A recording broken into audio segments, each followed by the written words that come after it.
I can't express how much, on behalf of our entire family, we appreciate you all recognizing her hard work, her dedication, and her love for her babies. If I was asked to give you just some insight, just briefly about Diane, and if I were to give you some insight, I'd have to use adjectives, good ones, mind you. Dynamic. When she walked into a room, she was 5 foot nothing. You saw her, but you didn't see her until she opened her mouth.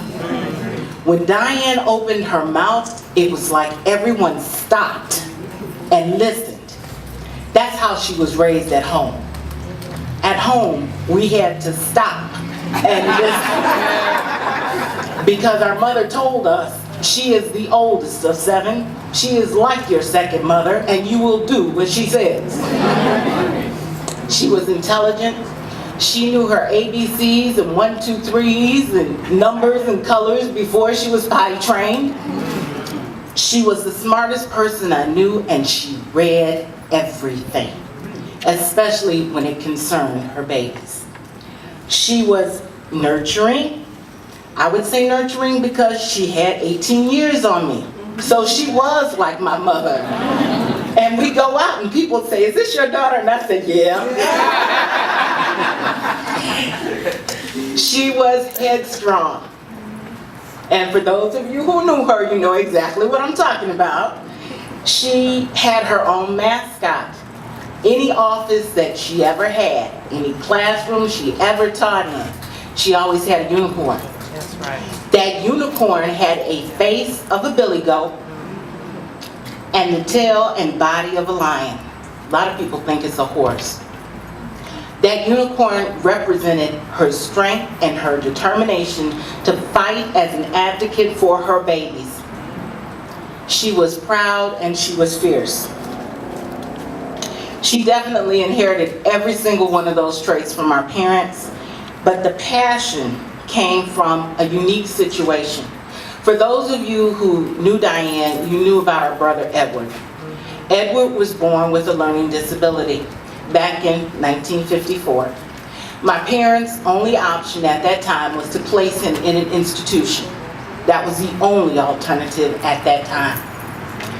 My parents took it upon themselves to make that choice, to bring him home. And the defining moment in Diane's life was when my mother sat my 4 other brothers and sisters down, Chris and I weren't there yet, and said, "Any child can learn. You have to figure out which way to reach them and make them understand with compassion and kindness, not with yelling and a stick." That is what influenced Diane. Mom and Dad made sure Edward went to school, Edward graduated, Edward was in DPS, Edward worked for DPS. Edward was at the old John Lee Center, which turned into Kettering West, which was attached to our church. See how things come full circle? They come full circle. Edward is still with us. He is 59 years old, not 30 like they had predicted. He is honoring. He will probably outlive all of us. He is smart. He is strong. He is determined. I am so proud he is my brother. Can I have him stand up? Edward, can you stand up, please?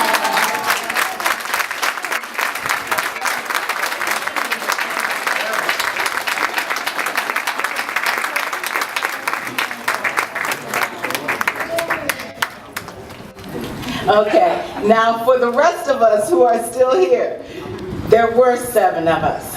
Diane, unfortunately, did leave us too soon. But we still have my sister Jerry.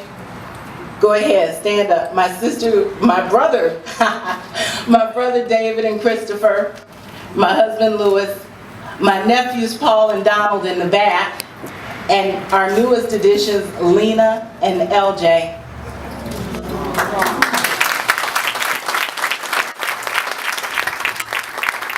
I know Diane is looking down with our parents and our sister Pauline saying, "My, oh my, what did I do down here?" Diane was in DPS before y'all had the slogan. She was a product of Cass Technical High School. She was a product, and she was a co-op student while she was in high school. And that's when she actually started her tenure with DPS. She graduated from Wayne State University with a bachelor's degree in elementary education. She got her master's degree, her first master's degree from U of D for the learning disabled. She received her second master's degree at Wayne State in administration.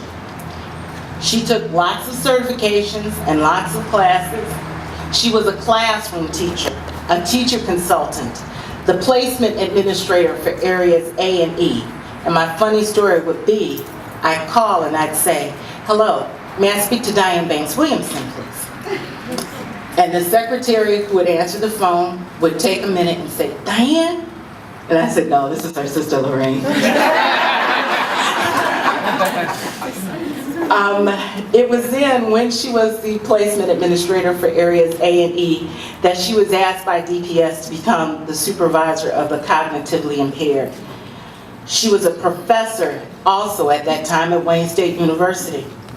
She then became the director of special education. That was housed out of Drew, and eventually her last position was as executive director of special education. If she were here, I know she'd thank so many people.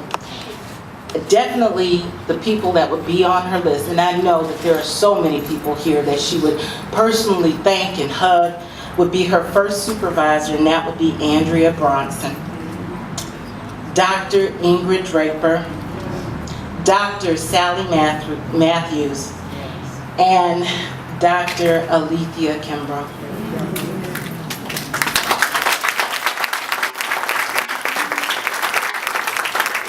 Those were her mentors. Those were the people, when I lived with her, she'd be on the phone all weekend long. Saying, "What did you just say, Alethea?" Diane also has some very close personal friends. I think everybody who went to DPS or worked with her was a friend. There's some that, questionable, suspect. I won't name any names, but if you want to go over to the side, I can give you some. Her first friend she met in college, and that was Barbara Robinson. They went to Wayne State together. Barbara was also in DPS and is still the best English teacher that I know. Cook. You know who I'm talking about. Cook, teacher consultants. College buddies at Wayne State. She loved you to death. Her Dancing with the Stars partner. And last but definitely not least, a person she brought into the fold in our family, a person that has remained steadfast with us throughout everything, I mean everything that we've ever gone through as a family, Dolores Nicholas.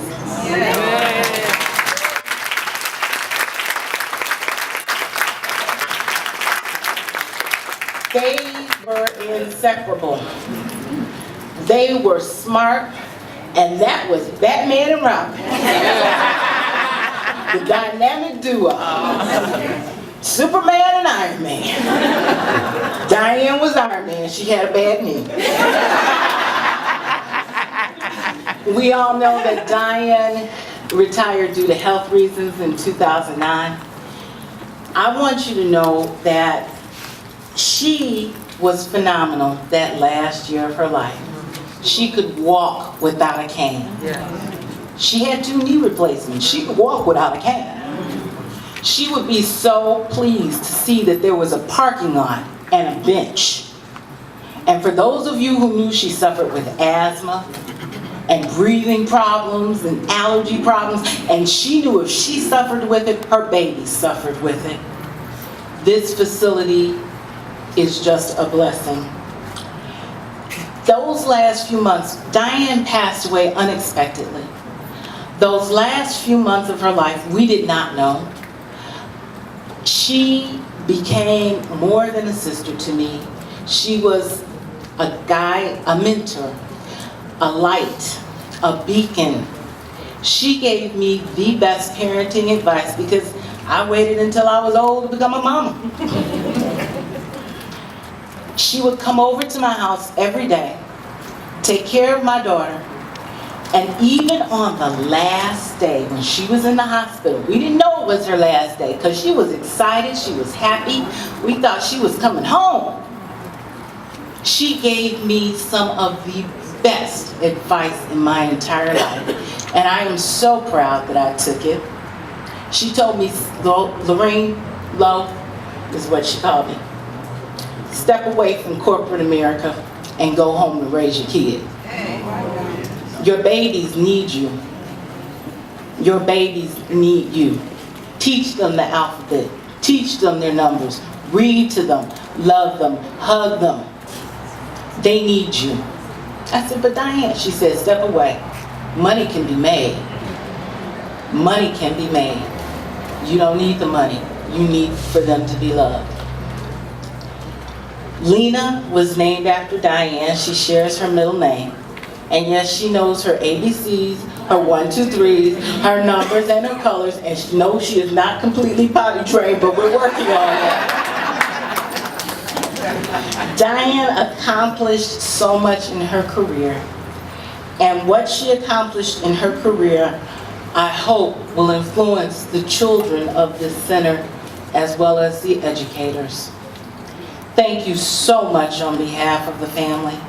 We so appreciate this, and every time we drive by, we cry, but we know it's a good thing. We know it's a great thing, and thank you so much for considering Diane's name and putting it on this building.